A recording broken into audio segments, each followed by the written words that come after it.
To be a CIO at an electric utility right now has to be, I don't know if I ever had a dream job other than maybe playing shortstop for the Yankees, but this is probably in the top 5. Welcome to Technovation. I'm your host, Peter High. My guest today is Richard Donaldson. Richard is the Senior Vice President and Chief Information Officer of Duke Energy, which is one of the largest energy holding companies in the U.S., with over $30 billion in annual revenue. Richard's been in role for roughly 9 months of his nearly 24 and a half years with the company. In that role, he's responsible for the company's digital strategy, including technology initiatives, reliability, vulnerability, and lifecycle management, as well as oversight of infrastructure, operations, and telecom. His current focus is on leveraging digital capabilities and artificial intelligence to transform the company's internal operations, modernize customer experiences, and help the company achieve its energy transition goals. And now for a word from our partner, Airia. There's a reason most enterprise AI initiatives never make it to production. You can't find a platform that's both powerful and secure enough. The result? AI budgets burn with zero business impact, but not anymore. Airia is the enterprise AI platform that delivers speed without compromise. Unlike other platforms that force you to choose between fast deployment or secure operations, Airia brings speed and security together. Launch AI quickly without cutting corners on compliance, scale rapidly without sacrificing governance, move at the speed of business without moving past your security requirements. Fortune 500 companies across finance, healthcare, retail, legal, and more choose Airia because they deliver what seemed impossible. Enterprise AI that's fast enough to beat the competition and secure enough to protect your most sensitive data. Ready for AI at full speed with zero compromise? Visit Airia.com to see the platform in action. That's AIRIA.com. Simplify enterprise AI. And now on to the interview. Richard, welcome to Technovation. It's great to speak with you today. Thanks, great to see you again. Richard, I mentioned a little bit about Duke Energy's business. Take it from there if you would, and fill in some blanks as to the business you're in if you would. Yeah, great. Duke, very large utilities, you said one of the largest in the U.S. We are vertically integrated, which means we offer generation, transmission, distribution.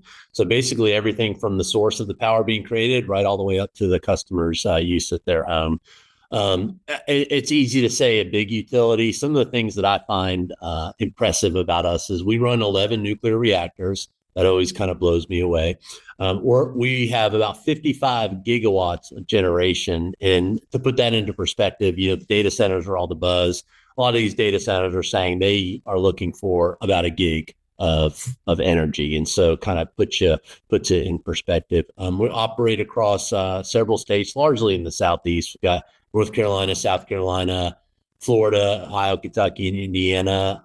We still have Tennessee for our gas business, but as anyone that's read the news recently seen, we are divesting that business in early 2026. So a lot of places to point some technology weapons at, and hope to have some fun talking about those today with you.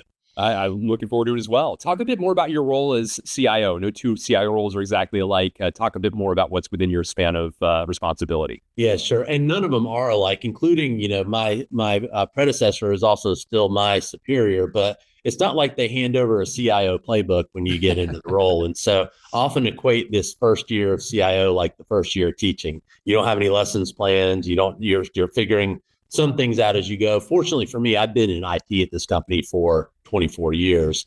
And so I know the ropes, I know the people, I know where the pitfalls and the strengths are. And so it's been a good little ride the first 9 months. But, we have just to put it in perspective, about 1,400 business applications we support. I'd say somewhere on the order of 10 to 15% of those are homegrown applications. When you mentioned digital transformation, that is something we got really intentional about probably 7 to 10 years ago, is building our own software when the cost to entry, the barrier to entry came down significantly. We have a lot of assets out in the field. So if you think about our telecommunications infrastructure, whether it be fiber, two-way radio towers, and then, of course, from our data center assets, from where when I say data center, I mean the things we run in our internal data center, but also the things we run up on the cloud in some of the cloud provider data centers. Just a very, very complex set of applications and underlying infrastructure that really job number one for us is just to keep those, as we try to say, always on. Part of our strategy is as much as possible. We want those systems running so our business partners can do what they need to do each and every day and keep the lights on. Yeah, very interesting. Talk a bit about how IT is organized, a bit more about the roles and how that's distributed across the complex organization you described a moment ago. Yeah, it's a good question because I think you go to 10 different IT organizations, you'll find 10 different org structures. We've mostly adhered to this business unit facing organization. So uh, on my staff, I have, for instance, someone who is responsible for all IT that goes into our generating business units, nuclear, renewables, et cetera. And then I have a direct report who's responsible for all things wires, so distribution, transmission, and on and on. And then we have always had kind of what we called IT operations. So that's where we have our telecommunications infrastructure, we have our server and hardware and database administration, those types of functions. So those kind of sit as a separate organization under me as well. So one caveat, cybersecurity, you can find that in and outside of a CIO's purview. We have a great CISO, Martin Strasburger. He is a peer of mine. He's not part of IT, but we work very closely together, as you can imagine.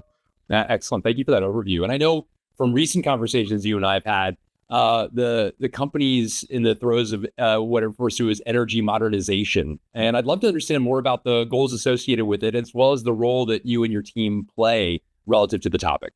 Energy modernization is all the buzz, right? We are a growth company, which is very new for a utility person, unless you've been around the utilities for about 70 years, which most of us have not.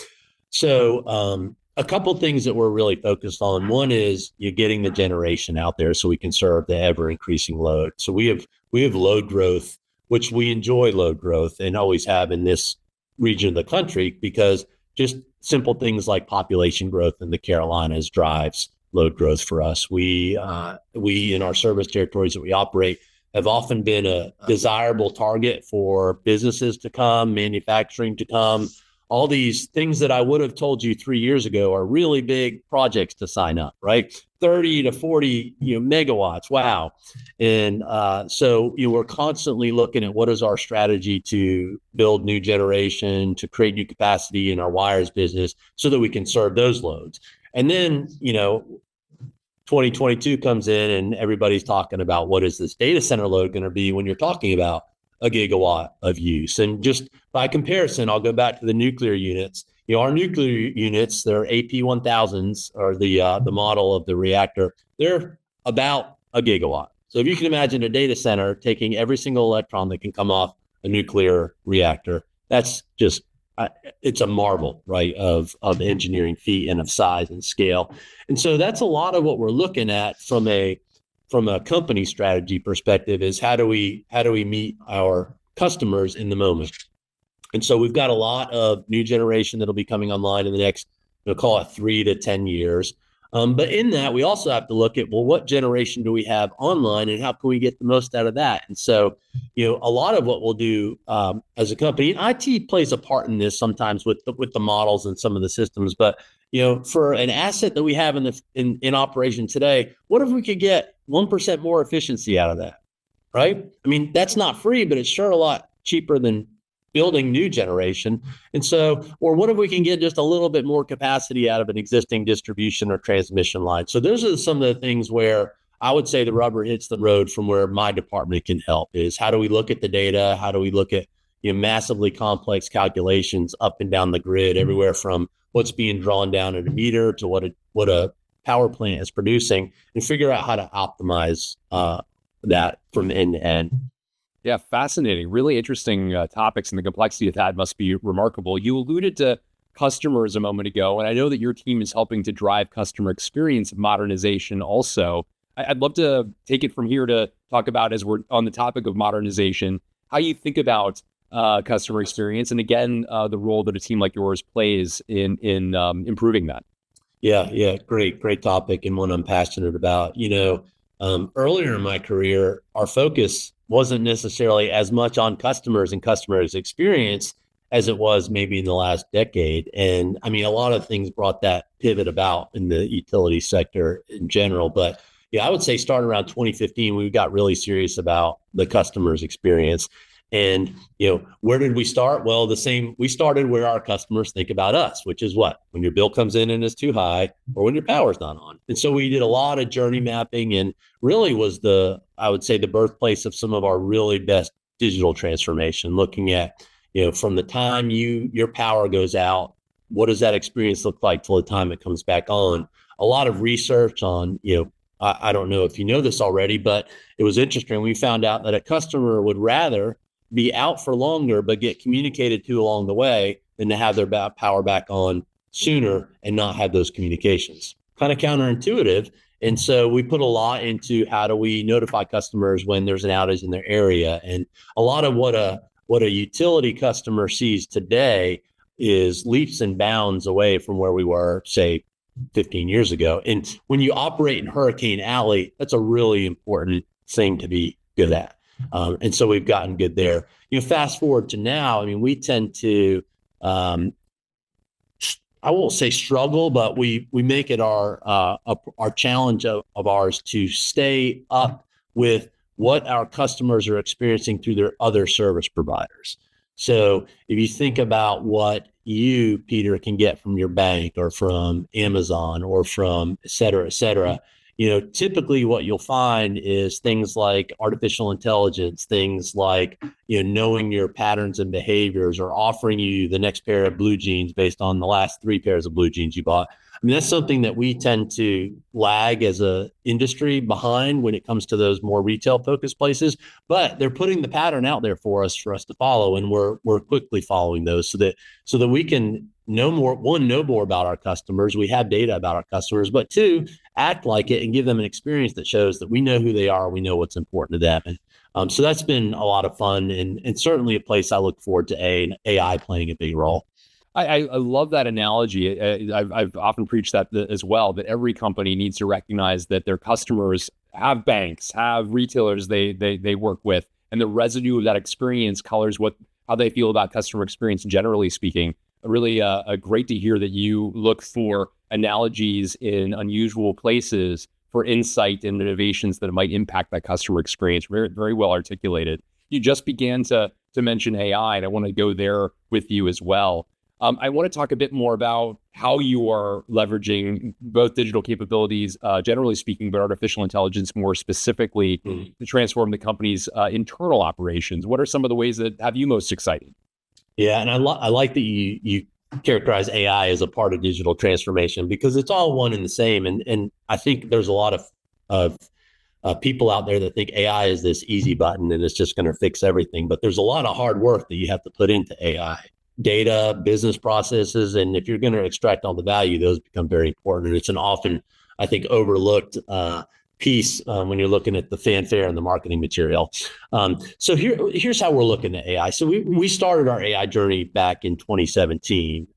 We wasn't as popular. People weren't talking about it like they were starting with Chat GPT, but we were doing little things like using weather normalized meter data to understand if we had a slow meter in the field. You look at bills and you look at them, they're coming in not what you would expect to based on the weather. Well, maybe we need to take a drive out and test one of we had electromechanical meters and see if they're spinning too slow, or in some cases it could be a precursor for energy theft, which we see more often than you would think, Peter. So we got our journey started earlier, but certainly when generative AI came about, it was just the conversation in every boardroom is what are we doing about and with generative AI? And so the last, I'd say 18 months to 2 years, we've been on a very intentional approach to, one, make sure we're doing the right things to protect our brand, to protect our customers, to protect our data, because as most of your listeners know, there's hallucinations, there's configuration drift, there's things with these AI models that can lead you astray if you don't put what we call as a human in the loop. And so we got really intentional with our governance around what we will and won't do with generative AI, what we will and won't allow from a tools perspective, and just doubled down on our data strategy. Fast forward, and that was a lot of 2024. It was almost like going slow so that we would have the ability and earn the right to go fast.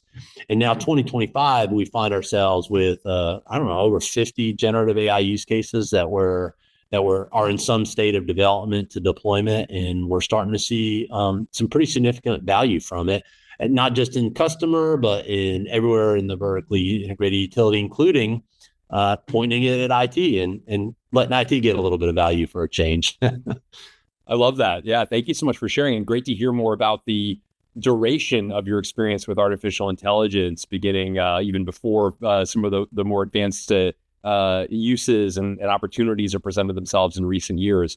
You talked a little bit about its expansion across the organization. I wonder, to what extent does your team help the rest of the organization become cognizant of the art of the possible, whether through training or instruction? Can you talk a little bit about how you make some of what you described a bit more pervasive across the company beyond IT? Yeah, it's a really good question, because I think, before you even get there, you have to recognize two facts around AI. Is one, people don't understand it, and or they're afraid of it. Not all people, but I think you can make a broad brush statement. And so we've done a couple of things here. And by the way, it's not dissimilar to what we did with digital transformation. And we really lean in on the problem we're trying to solve with the businesses, because if we come at them with AI as a hammer looking for a nail, that you are going to exacerbate any reservations they already have about it. So we come at it with, what are your pain points? How can we help? And oh, by the way, if AI can help, let's use it. If not, sometimes a good old fashioned, script will get you what you need, or a better way to organize your data will get you what you need. But one of the things we did was we were quick to get generative AI tools in the IT workforce's hands. So we have rolled out some tools to the entire IT workforce and kind of set the expectation that we're in IT, we're in the business of technology changing on a regular basis and rolling it out to the business. We need to get smart about this. So when we're talking to someone in one of the business units, we can confidently talk about, one, what it does and what it can do, and two, that it just has become part of our day. And we're constantly looking for each individual, what's that killer app? So you probably remember when your bank had the ability to do mobile check deposit, right? Well, if you didn't have your mobile banking app for your bank that day, you got it the next day, because no one wanted to have to drive to the bank to deposit a check anymore. And so I think with these, we call them everyday generative AI tools, every person's going to have that killer prompt that is really going to change the game for them. And what that's going to do is that's going to get two things. One is it's going to get them to feel help, to really feel all this value that everybody's talking about. And two, to give them a little more confidence in trying what's the next prompt, or how can this extend to not just more of my day, but more of my team's day. And then you get those ideas sizzling. In parallel to all that, we do have teams that do design thinking workshops, that do art of the possible just around AI, where we can sit down with a team who's interested, talk about the problems they're trying to solve, understand their business processes, and then see where we might have a fit to do some AI development and move them down the spectrum. And I'd say our use cases are probably split half and half between those everyday AI use cases and something that's maybe more a little departmental or across a business process. You've already alluded prior in this conversation, Richard, the growing necessity for data centers, and that is a direct result of advances in artificial intelligence and a remarkable growth and appetite for it around the world. I wonder, as somebody who has reason to think about the implication of this at such a root level, if it gives you any sort of insights or thoughts about the expansion of this. I mean, you've already offered, and thank you for it, some remarkable data as to the power required in order to fuel a data center. And obviously that's there are a growing number of those across the country and the world. And I wonder if you have any insights as a result of, as I say, having a different lens to this growth than the average person. I mean, to be a CIO at an electric utility right now has to be, I don't know if I ever had a dream job other than maybe playing shortstop for the Yankees, but this is probably in the top 5, because, there have been many times in our careers as IT professionals that something game changing has come along, the internet, mobile applications, et cetera. But this is the first time I've experienced that when the impact to the company I work at is even bigger than the impact that the technology has the capability of delivering to your company as a tool, as a value driver. And so it's just been fascinating. And early on, I had to almost ask questions. Okay, so are we talking about what AI can do for us, or what we need to do for the AI data centers? Because the conversations were so pervasive across the company. I think the thing I would say is it's been real interesting to watch as you hear this kind of scramble for electricity and pair that against, and you hear everything, Peter. You hear, folks that are going to colo, they're going to roll their own and build their own generating stations and just for their data center, to people that are going to start up retired nuclear plants, to all of the above. And I think I'm curious to see if the appetite for electricity and data center growth is going to match reality over the next 1, 2, 3, 4, 5 years. Don't make no mistake, the growth is phenomenal, but is the growth trajectory really what people are saying they need right now, or is it somewhere in between that and a more modest growth margin? I think that's going to be the interesting thing, because whether you're talking about electricity generation, getting fiber optics out to these data centers for communications, chips, you can go on, and everything that is needed to be to make a data center successful. This thirst for all these materials and resources, I'd be really interested to see if they follow the trajectory that we're on today. You'll no doubt have the data to make the case for or against before most. It'll be interesting to maintain that dialogue with you, certainly, Richard. Thank you for those insights. I wanted to ask you, any other trends that we haven't covered yet that particularly excite you as you look to the future? What else comes to mind? Yeah, one that comes to, and it's funny, I have a lot of books behind me and they're mostly nonfiction and that I have not read, but I am a big science fiction geek. And so one of the things that I think is sooner than we realize is, a lot of this AI is based around, data on a machine, and it's almost stationary, or if it's a drone, it's doing image recognition and processing and sensing. But short of really the self-driving car, we don't have much AI in motion taking action. So I think just the intersection of robotics and artificial intelligence is not very far away from us. And I think when you start to see something like that, you start to recognize the power and I'll say this, you think about all the work that's out there that puts a human in harm's way, right? How many of those do you no longer need to do if you actually have artificial intelligence combined with some kind of physical form factor that is roughly resembles a human?